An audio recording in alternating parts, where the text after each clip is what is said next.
परमात्मा ईश्वर आकाश गगन मंडल से ज्योति रूप तेज पुंज से काशी धाम के लहर नामक तालाब में एक विशाल श्वेत कमल पुष्प पर उतरे और बाल स्वरूप में प्रकट हुए।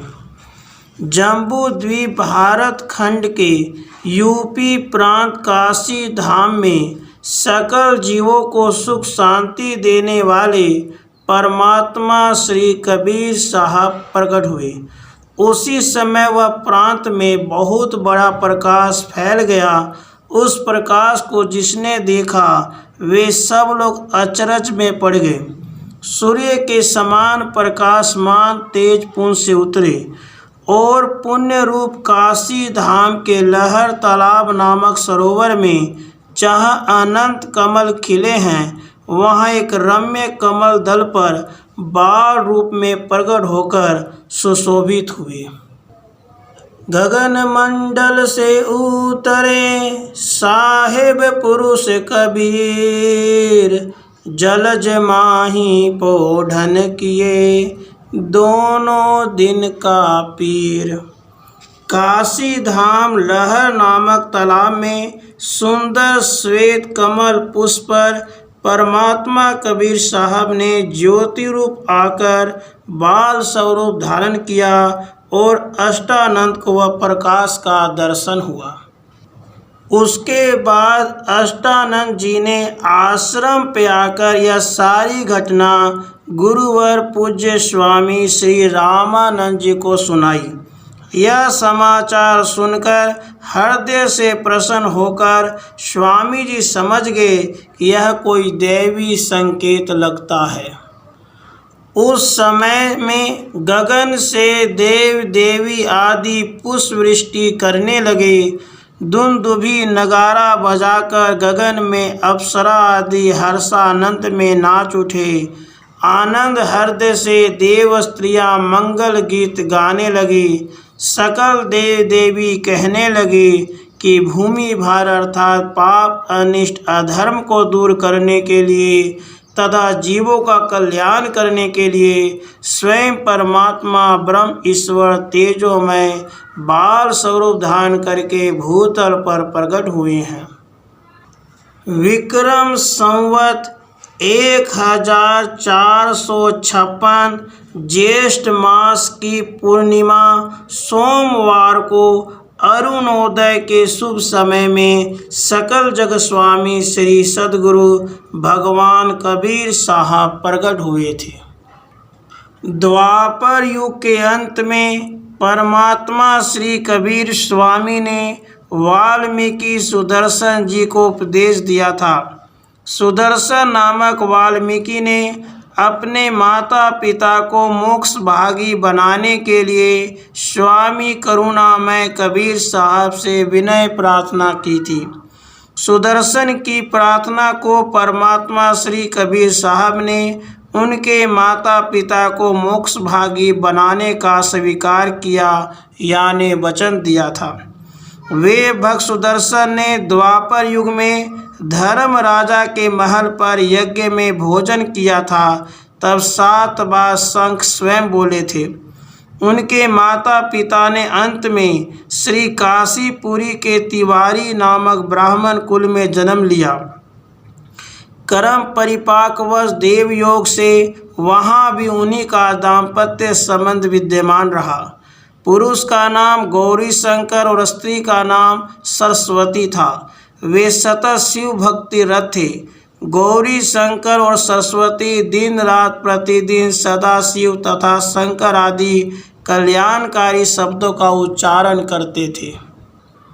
दोनों पति पत्नी प्रतिदिन गंगा स्नान तथा श्री काशी विश्वनाथ मंदिर में शिव पूजा दर्शन करने के लिए जाते थे।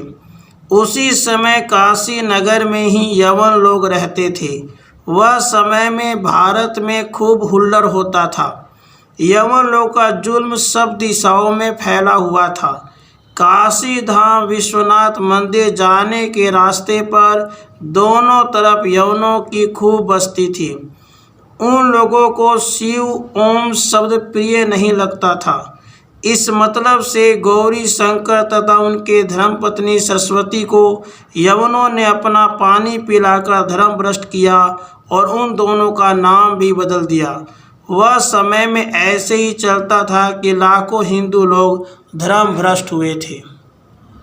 उन यवन लोगों ने बलात्कार ईर्षा से दोनों पति पत्नी को धर्म भ्रष्ट करके नीरू नीमा नाम रखा, अर्थात गौरी शंकर का नाम नीरू और सरस्वती का नाम नीमा रखा। धर्म भ्रष्ट होने से दोनों पति पत्नी दुख सागर में डूबने लगे। दिन प्रतिदिन उनकी देह प्रभा क्षीण क्लेश होने लगी।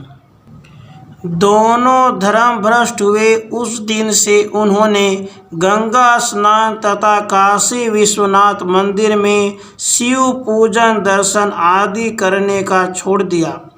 इसका कारण यह था कि काशी विश्वनाथ मंदिर में जाने के मार्ग पर दोनों तरफ मुसलमानों का तूफान था, इसलिए उन्होंने गंगा नदी तथा विश्वनाथ मंदिर जाने को बंद कर दिया और वे दिन से वे ब्राह्मण दंपति स्नान आदि करने के लिए काशी शहर के निकट में लहर नामक सरोवर में जाने लगे। ब्राह्मण गौरी शंकर सरोवर के तट पर बैठकर भगवान शिव जी का नाम जपने लगे और सरस्वती देवी ने स्नान करने के लिए सरोवर में प्रवेश किया। इतने में उनकी दृष्टि आगे कमल पुष्प पर पड़ी, जहाँ माता ने एक बड़ा अचरजकारक प्रसंग देखा कि एक श्वेत विशाल कमल पुष्प पर एक महान तेजोमय खूबसूरत बालक रम रहे हैं।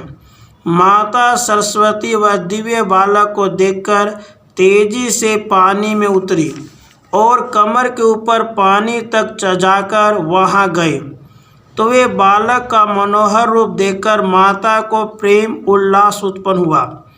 अत्यंत आश्चर्य में होकर देखती हैं कि चारों तरफ से स्वच्छ जल भरा हुआ है और बीच में श्वेत विशाल कमल खिला है।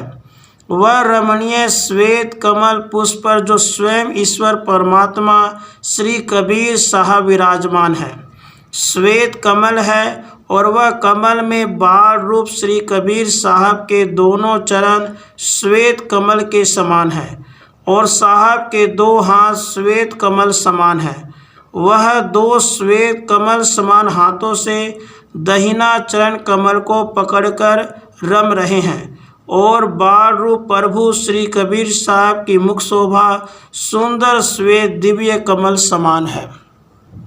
ऐसे दिव्य स्वरूप को माता जी ने देखते ही वहाँ तो तुरंत ही प्रेम ममता हृदय में भर गए, इसलिए एकदम श्वेत कमल पुष्प के पास जाकर और शिव शिव हर हर आदि कल्याणकारी शब्दों का उच्चारण करके माता ने प्रेम पूर्वक बच्चे को उठा लिया और बाल स्वरूप साहब को लेकर सरोवर के तट पर बैठे हुए अपने पति के समीप आई और अत्यंत आनंद स्नेह से मधुर शब्दों से कहा कि हे पतिदेव, यह दिव्य बालक हमको कमल पुष्प पर से मिले हैं और यह बालक को अपने घर ले चलेंगे। उस दंपति का देह आनंद मग्न है और मन संकुचित है। परमात्मा श्री कबीर साहब को सुंदर सैया पर विराजमान किया गया, अतर गुलाल से सुगंधित किया गया।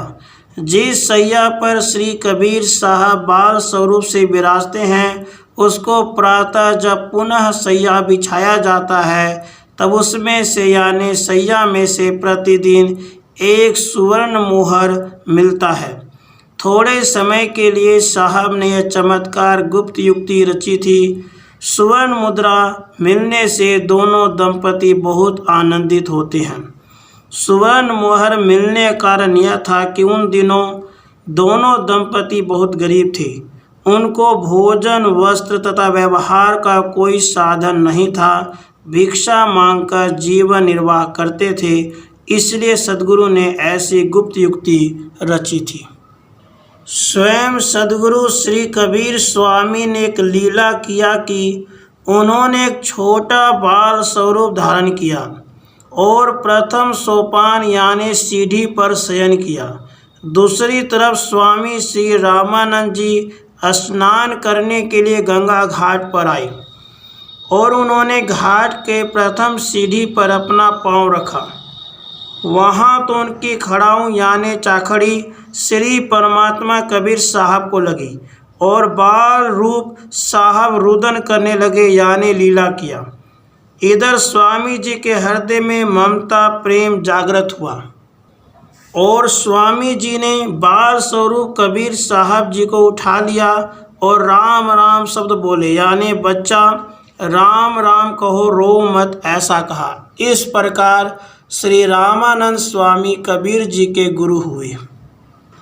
श्री कबीर साहब काशीपुरी में जब प्रकट हुए तब कोई भी प्रकार की सिद्धि क्रिया किए बिना साहब में सर्व सिद्धियाँ भरी थी। इससे बादशाह सिकंदर और शेख तकी आदि ने तथा हिंदू राजाओं, नवाबों एवं अनेक धर्माचार्यों, पंडितों, विद्वानों, अहंकारियों, मिथ्याभिमानियों को साहब ने स्वयं सिद्धि के प्रभाव से सात्विक धर्म नीति पर लाए थे। साहब ने अपनी स्वयं सिद्धि के प्रभाव से एवं अमृतमय उपदेश देकर हिंदू मुस्लिम को वैर जैर से मुक्त करके दोनों जाति में प्रेम कराया था। श्री कबीर साहब अनेक जीवों का कल्याण करके अंत में गोरखपुर जिला के मगहर नामक शहर में अंतर्ध्यान हो गए। उसी समय साहब का शरीर मिला नहीं, क्योंकि श्री कबीर साहब का शरीर पंच महाभूतों का नहीं था, यानी श्री कबीर साहब गगन मंडल से ज्योति रूप आकर प्रकट हुए थे और ज्योति स्वरूप से पुनः सत्यलोक अमर धाम में पधार गए। राजाओं तथा समाज ने साहब को जो पुष्पमालाएं पहनाए थे वह पुष्प तथा साहब ने जो धोती पहने थे वो दोनों वस्तु पंचभूत की होने से यहाँ ही पड़े रहे जो सबको देखने में आए, अर्थात यहाँ की वस्तु यहाँ ही छोड़ गए।